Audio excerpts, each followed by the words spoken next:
Você ouve agora Portal Sudoeste Notícias, segunda edição. Tudo sobre os acontecimentos mais importantes você fica sabendo aqui.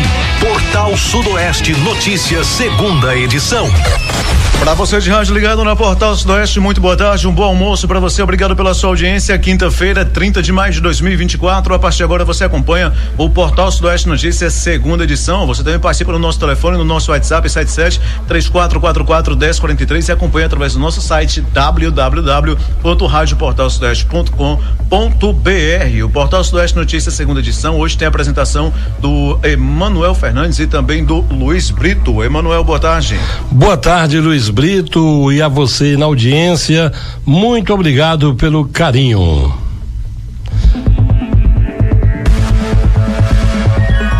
Portal Sudoeste Notícias e a previsão do tempo. Segundo informações do Instituto Clima Tempo, o Livramento de Nossa Senhora e boa parte da região sudoeste registra nesta quinta-feira sol com algumas nuvens e não chove. Temperatura aí oscila entre 14 e 27 graus. Você está ouvindo Portal Sudoeste Notícias, segunda edição. Muito bem, estamos chegando, apenas começando aqui o Portal Sudoeste Notícias, segunda edição desta quinta-feira. Feriado bacana, galera que está em casa com a gente, nosso muito obrigado aí, fique bem informado conosco. Vamos lá, seu Manuel? Vamos lá. Bom, tem aí, né, uma dúvida, né? Muita gente tem, acho que muitas pessoas nem sequer sabem, né? Corpus Christi é feriado ou ponto facultativo? Os próximos dias são de descanso para grande parte dos brasileiros, já que nesta quinta-feira 30, dia de Corpus Christi, começa o feriadão e muitos trabalhadores vão emendar a folga com a sexta e o final de semana. Mas você sabia que a comemoração não é feriado nacional? Apesar da folga tradicional, não é todo o país que vai parar. Pode ser uma surpresa para algumas pessoas, mas apenas alguns municípios no Brasil têm um feriado de Corpus Christi oficializados por lei, tornando a folga obrigatória. No entanto, apesar de ser algo bastante comum, não são todos os brasileiros que desfrutam do feriadão nesta semana. O ponto facultativo deixa a decisão do recesso dos funcionários, né, a cargo das administrações de empresas. A propósito, a frase em latim Corpus Christi significa corpo de Cristo. Você sabia disso aí, Luiz? Sabia. E significa corpo de Cristo, sabia? Não, eu digo com relação ao feriado. Com relação ao feriado, eu tava por fora, né? Agora, é aquela coisa, né? Eu acredito que todas as pessoas realmente... Teu retorno tá um pouco baixo aqui, acho que aproxima mais um pouquinho do... acredito que todas as pessoas realmente entendem como feriado, né? Acho que essa questão do ponto facultativo, principalmente, é mais nas esferas públicas, né? Todas as empresas hoje praticamente todas fechadas e sem funcionar, viu? Isso talvez seja o caso porque como alguns municípios é lei, né? E aí pode parar realmente, mas nem todo o país para, porque nem todos os municípios têm essa data oficializada como por feriado, lei, né? Por lei, como feriado. Então fica ponto facultativo. Talvez seja o caso aqui de Livramento, né? Oficializado por lei, talvez seja o caso de Brumada e algumas outras cidades por aí. Outras cidades, sim. Não é em todo o país, não, viu?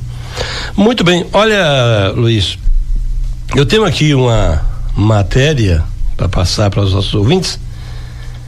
Ela é de extrema importância, mas eu vou deixar para depois que você passar a próxima matéria, tá? A gente vai tocar nesse assunto aí. Pode ficar à vontade. Perfeito. Agora 12h10, 12h10. Olha, gente, a gente vai falar agora sobre, portanto, Aracatu, né? Isso. É o caso lá do camarada que acabou sendo condenado aí, portanto, a mais de 28 anos, né? De prisão por ter matado a esposa, né? Isso na presença do filho, viu? Gente, quase 4 anos depois do crime, um homem foi condenado pelo Tribunal do Júri a 28 anos de prisão por feminicídio com emprego de meio cruel de sua companheira no município de Aracatu. Conforme denúncia, Edivaldo Nascimento Porto asfixiou Célia Neres de Souza com o uso de uma corda. Célia foi morta no dia 26 de setembro de 2020, dentro de casa no bairro Santa Luzia. Edivaldo entrou na residência de madrugada e, portanto, matou a mulher, que foi encontrada pela sobrinha 3 dias depois do crime. No local, os policiais encontraram o filho da vítima dentro do quarto, sozinho, sem sinais de violência. A criança foi entregue aos cuidados de parentes. Segundo a denúncia, o relacionamento do casal era conturbado e marcado por um histórico de violência doméstica, tendo o réu, inclusive, ameaçado a vítima em diversas oportunidades. Eles tiveram um relacionamento por mais de 6 anos, moraram juntos e tiveram um filho. O crime foi praticado contra a mulher por razões de condição de sexo feminino em situação de violência doméstica e familiar. Durante as investigações, a polícia suspeitou de suicídio, mas o levantamento mostrou que a cena do crime tinha sido montada. A acusação foi sustentada no júri pela promotora de justiça Daniela de Almeida. Na sentença, o juiz Genivaldo Alves Guimarães determinou que o réu cumpra a pena em regime fechado. Que situação, né? Regime fechado, a sentença dele, e algo que nos deixa chocado, né? Porque ele enforcou a esposa na presença do filho, né? Imagina agora o trauma que fica, né? Na criança, né? Lembrando que o filho na época tinha 3 anos, né? 3 anos já dá pra... Então hoje, supondo, acredito que deve ter aí 6 ou 7 anos. Já dá pra observar alguma coisa, né? E é até lamentável, né? Mas a justiça foi feita, né? 28 anos, embora, né? Sabemos que lá ele vai ter, né? O bom comportamento, né? Vai ter ler uns livros, alguma coisa, e vai ajudar na questão da diminuição aí do tempo dele no presídio, né? Infelizmente é a realidade. Gente, é o seguinte, olha, o preconceito, a discriminação, ela continua, é latente, não, isso parece que não acaba nunca, né? E eu vou passar para você aqui agora uma matéria dando conta de que um cidadão, ele foi preso e ele sustenta a sua inocência, e agora amigos tentam provar a inocência de um técnico agrícola que enfrenta um processo após ser supostamente reconhecido em sinaleira. Eu chamo a sua atenção para essa matéria, para que possamos, né, refletir. Você que está em casa aí, né, nesse feriado, né, no caso, ou que seja ponto facultativo, tanto faz, não importa a coisa, mas você está em casa aí acompanhando, reflita um pouco. Há 12 anos, amigos e familiares do técnico agrícola Marcos Antônio dos Santos Costa lutam para provar a inocência dele em um processo que consideram injusto. A batalha começou em um semáforo nas vias de Salvador, capital da Bahia. Dentro de um Fiat Uno, Marcos Antônio foi supostamente reconhecido por uma mulher em uma sinaleira como alguém que tentou contra a vida dela e da família. Seu caso foi exposto nesta semana em uma publicação feita na rede social do engenheiro Alex Sá Gomes, amigo e chefe de Marcos, abre aspas. Há alguns anos, uma senhora da nossa sociedade parou o carro em uma sinaleira, olhou para o lado e viu um negro dirigindo um Fiat Uno vermelho e acreditou ter encontrado a pessoa que, segundo ela, numa noite, atirou contra o seu carro. Para ela, aquele agressor era o Marcos, que nunca viu essa família, fecha aspas, escreveu. O veículo envolvido no ocorrido estava no nome de Alex, um presente ao funcionário pelo bom desempenho na empresa, o que na época fez com que ele também fosse investigado com alguma possível participação no crime. Abre aspas. A gente comprou e não pôde passar logo para o nome dele. No primeiro momento, 2 investigadores foram no meu apartamento querendo saber do carro. Eu contei toda a história e disseram pra gente que o carro tinha sido clonado. Inventaram a história. Na realidade, eles estavam investigando a vida da gente, não encontraram nada contra mim, contra a minha empresa e Marcos, e também contra o Marcos, né? Mesmo assim, o juiz mandou prender ele sem nenhuma prova. Ele simplesmente ouviu essa senhora, uma pessoa branca da nossa sociedade, ela apontar o dedo para um negro e ela condenou, contou o engenheiro. Marcos chegou a ficar preso por 4 dias. Ao site Metro 1, ele relembrou o momento. Abre aspas. Policiais foram invadindo minha casa às 6 horas da manhã, quase 20 policiais, um monte de gente para me levar. Foi uma cena terrível. E aí eu fui para a delegacia. Quando eu cheguei, que eu tomei conhecimento do que tinha acontecido, fecha aspas, disse aí, portanto, o Marcos. E lá na delegacia, o técnico agrícola foi informado que estava sendo detido por ter supostamente participado de um episódio ocorrido há pouco mais de um ano. Segundo a versão da mulher, que o apontou na sinaleira, ele teria se desentendido no trânsito com ela e o marido perseguido e atirado contra o carro deles. Marcos e Alex acreditam que o fato dessa mulher ser casada com um promotor de justiça tenha contribuiu para que a acusação fosse adiante. Abre aspas, mesmo sem provas suficientes, fecha aspas. Por ser formado em administração, ele conseguiu ficar em uma cela com pessoas acusadas de crimes de menor violência, até que Alex e outros amigos conseguissem assistência jurídica para solicitar a soltura. Abre aspas. Se não fosse essa interferência de Alex, amizades e essas coisas, eu poderia ter passado um mês inteiro preso, fecha aspas, disse aí o Marcos. O episódio interfere na vida de Marcos até os dias atuais.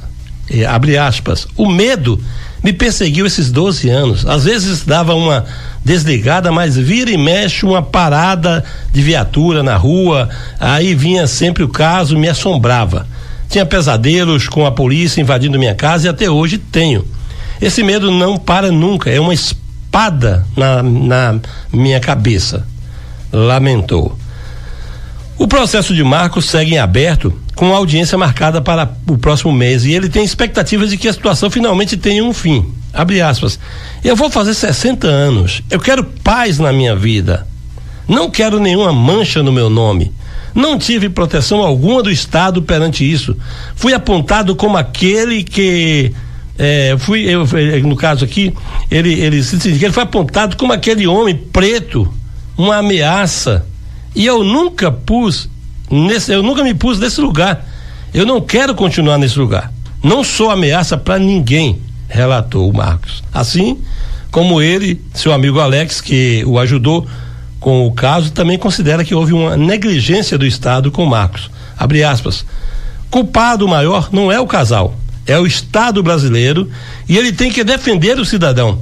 Nós vamos processar o Estado porque foi esse juiz que julgou que a palavra da mulher branca, rica, valeria mais do que a do negro. Então foi o Estado quem errou com o Marcos. Essa mulher errou, mas foi o Estado que não assegurou o direito de Marcos de defesa, fecha aspas, comentou o amigo.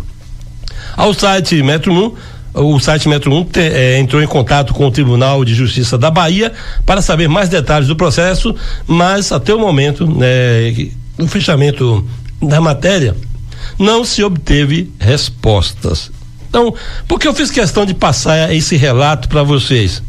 Porque a discriminação racial, preconceito, ele tá aí latente. E isso é ruim para a sociedade. É algo que traz malefícios para a sociedade. Então, essa mulher, ela parou parou na sinaleira, viu o rapaz do outro lado, disse, não, foi aquele ali. E daí então o rapaz está agora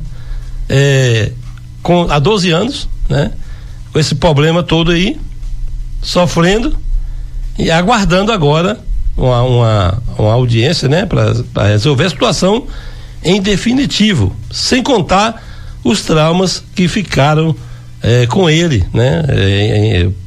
Devido a polícia ter invadido a casa dele ter apontado, né, realmente que ele foi quem disparou, que efetuou os disparos, enquanto ele não fez isso. E se tem coisa pior do que a pessoa ser julgado por uma coisa que ele não cometeu, né, por um crime que ele não cometeu, é algo assim que, né, realmente a pessoa fica com muitas marcas, e não diferente para o Marcos. E o pior, por ser negro e tendo essa acusação vindo de uma mulher rica e branca. Lamentável, e aqui eu repudio esse tipo de atitude e pessoas que têm essa prática do preconceito, do racismo, essa coisa nojenta que realmente já deveria ter acabado, mas ela é latente no nosso país, infelizmente, Luiz. Infelizmente, você falou tudo, né? Eu acredito que e outra coisa, não está grande, não está longe da nossa realidade, né? Acho que nós vivenciamos isso constantemente. Recentemente, inclusive, nós tivemos um caso aí semelhante aqui no município de Brumado, né? Onde aquele agricultor acabou lá isso. Portanto, aí preso, né? Foi preso, e todo mundo aí preocupado e assustado também.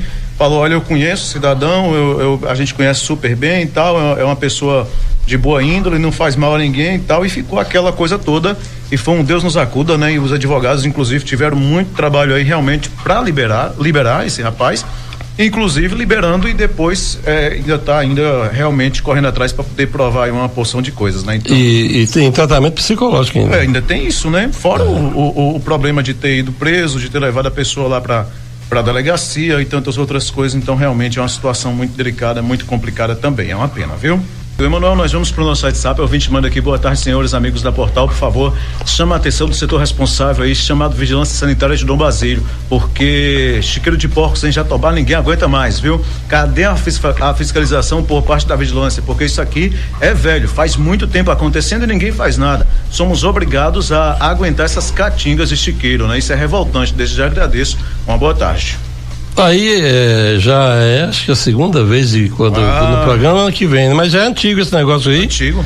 E eu não entendo como a vigilância sanitária não tomou as devidas providências nesse caso aí em Dom Basílio. Não entendo, não tem como conceber a ideia de que exista no município uma vigilância sanitária, existe aí uma reivindicação por parte do morador que já não suporta mais o odor fétido do chiqueiro de porco, sem contar que isso pode causar uma outra série de problemas, e uma vigilância sanitária inerte nesse sentido aí, né?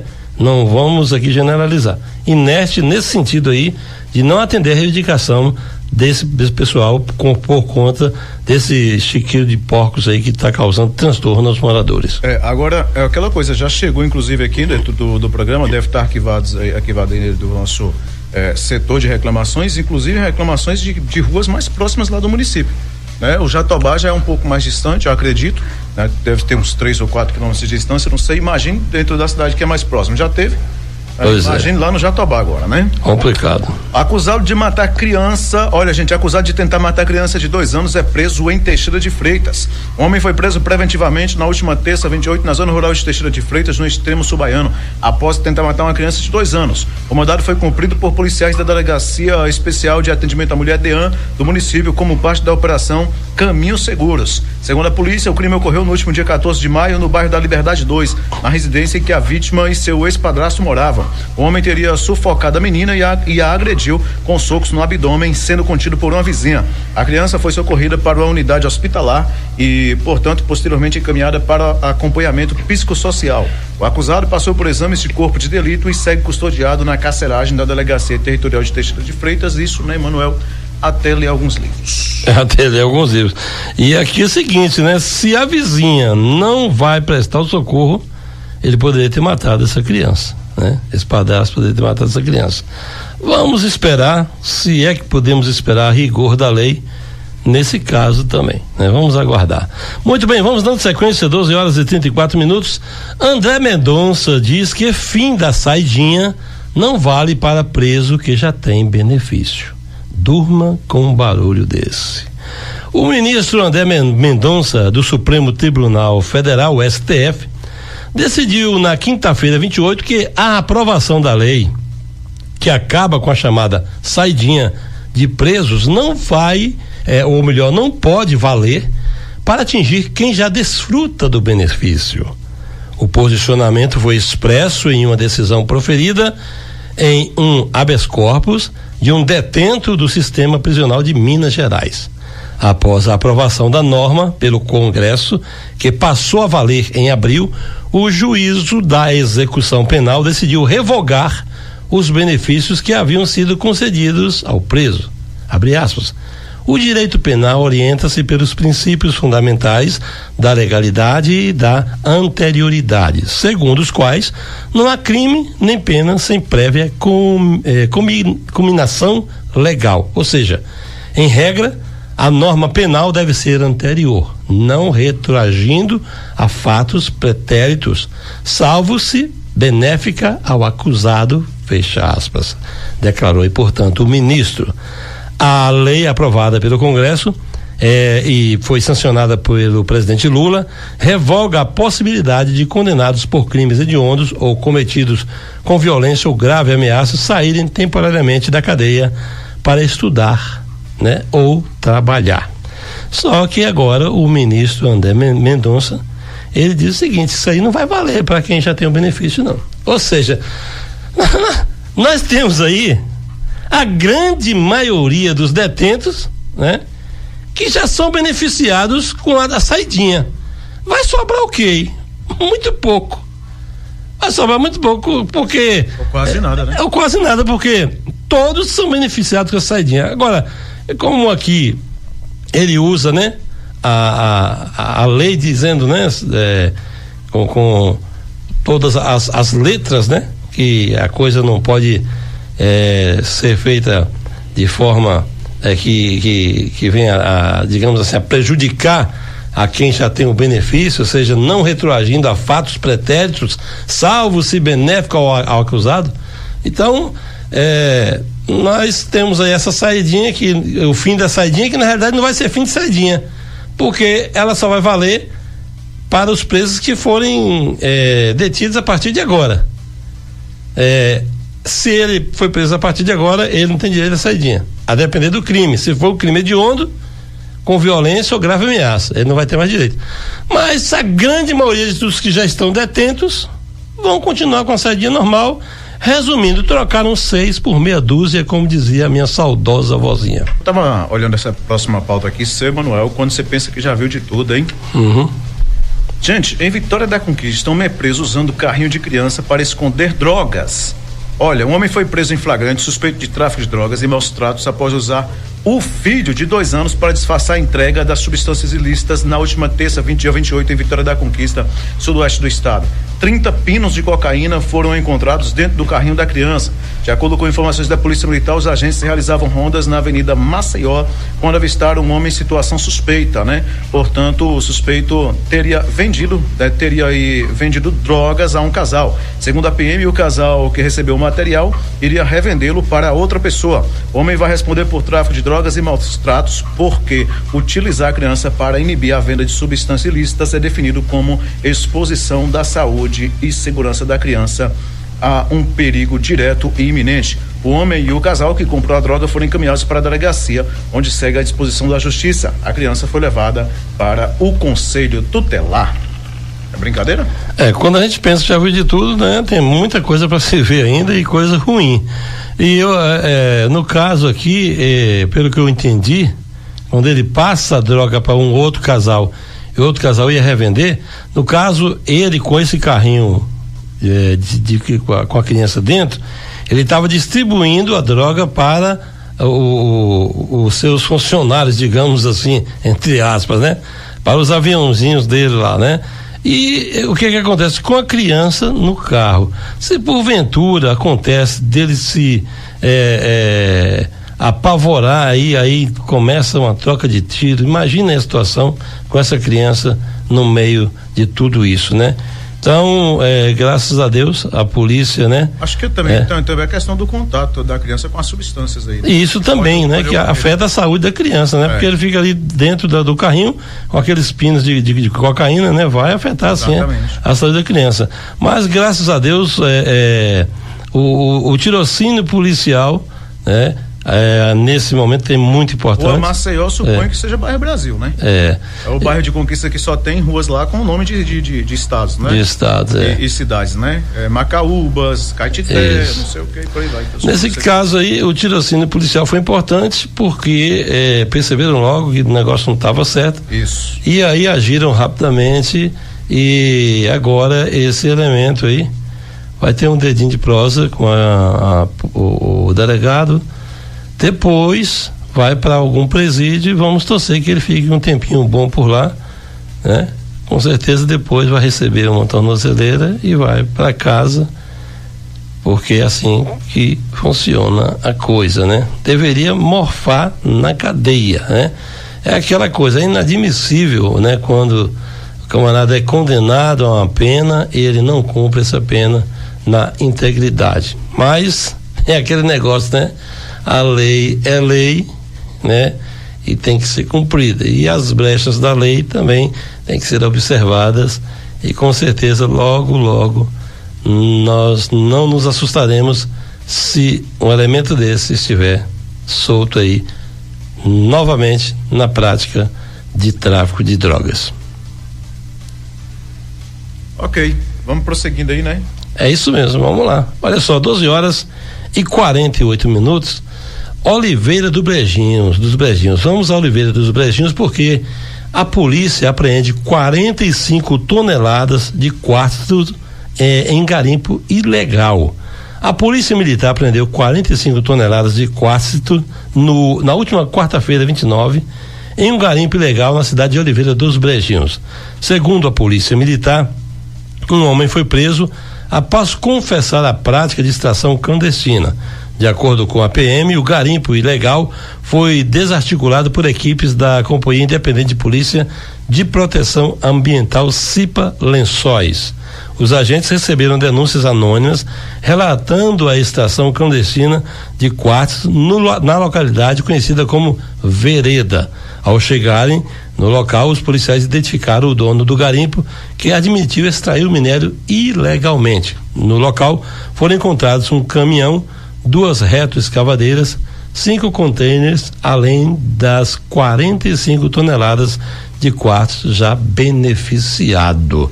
Isso aí tava com um aparato legal, né? Um caminhão, 2 retroescavadeiras, 5 containers e tudo isso de forma ilegal. Agora vai ter que prestar contas à justiça. Vamos trazer um pouquinho de informação do esporte com o Ronaldo Schettini? Vamos lá. Fala, Ronaldo, boa tarde.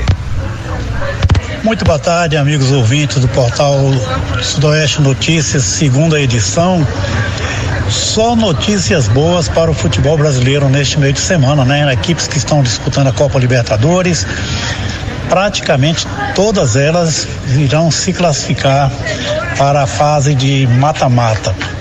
Temos as equipes que já estão consolidadas, exemplo de Palmeiras, Atlético Mineiro, o Botafogo, restando apenas a equipe do Grêmio, que ainda com 2 jogos a menos tem plenas possibilidades de fazer o seu dever de recuperação e se classificar para a próxima fase de Libertadores. Então vamos torcer para que isso ocorra, porque será muito certo termos clássicos nas próximas fases da Copa Libertadores da América. Então a gente vai ter uma notícia muito boa, certamente, a grande possibilidade de uma equipe brasileira se tornar campeã pelo número de participantes, mas por outro lado também tem os oponentes argentinos, né?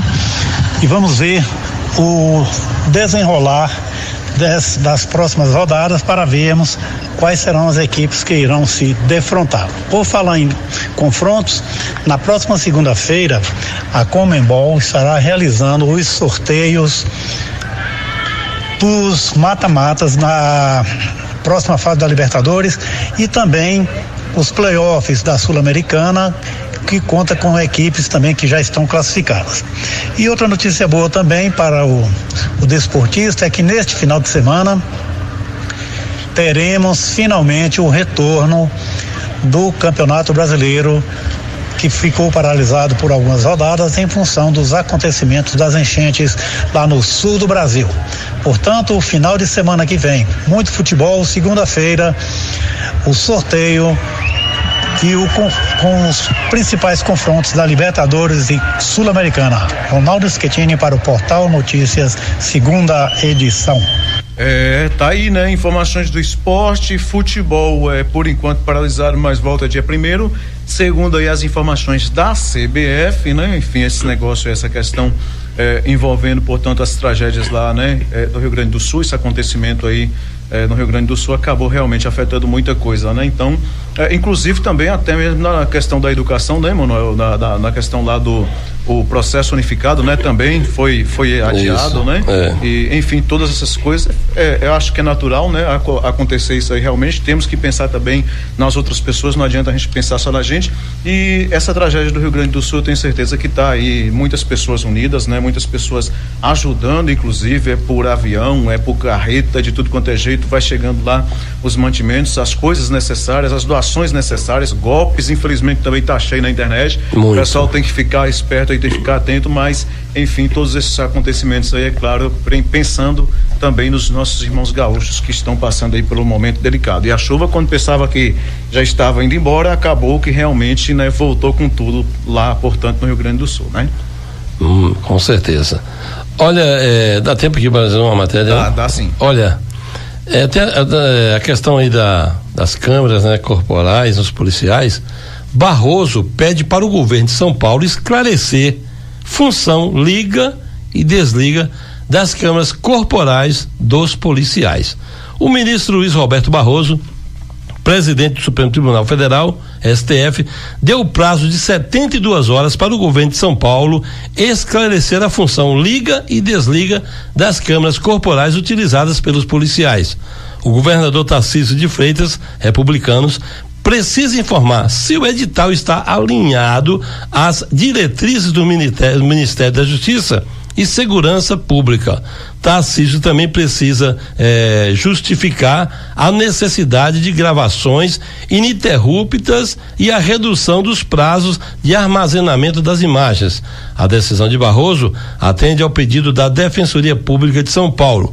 O ministro do Supremo, ele quer ouvir o posicionamento do Estado antes de uma decisão definitiva.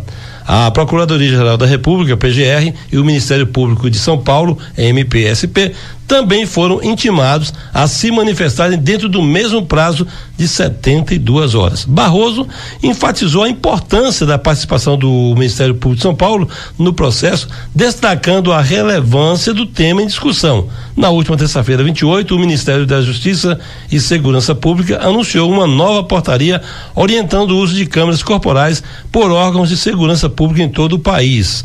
A previsão para dar na portaria, né? Que está na portaria, publicado no Diário Oficial da União nos próximos dias, e tem o objetivo de padronizar o uso desses equipamentos, aumentando a transparência das ações policiais.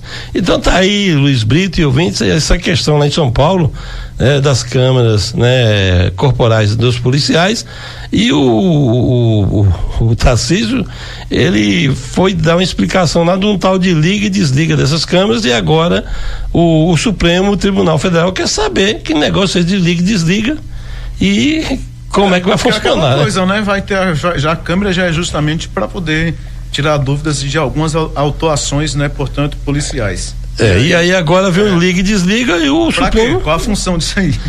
O Supremo, né? O ministro Barroso disse: não, eu preciso saber o que está acontecendo, por que vai ter essa função, liga e desliga. E tá aí agora, né? Tá essa celeuma aí, isso vai dar pano pra manga, e nós vamos estar acompanhando e passando aqui para você, mantendo você muito bem informado. Beleza, Portal Sudoeste Notícias, segunda edição, né? Portanto, desta quinta-feira, dia 30 de maio, tá chegando ao final, lembrando que amanhã tem muito mais informações para você. Às 7 tem o Portal Sudoeste Notícias, primeira edição com o Luciano, meio-dia tem o segunda edição novamente, e às 5 tem o Achei Sudoeste no ar. Beleza, Manuel? Beleza. Vamos nessa, né? Vamos nessa, um abraço, Luiz, boa tarde a todos os nossos ouvintes. Valeu, gente, boa tarde, grande abraço. Você ouviu Portal Sudoeste Notícias, segunda edição.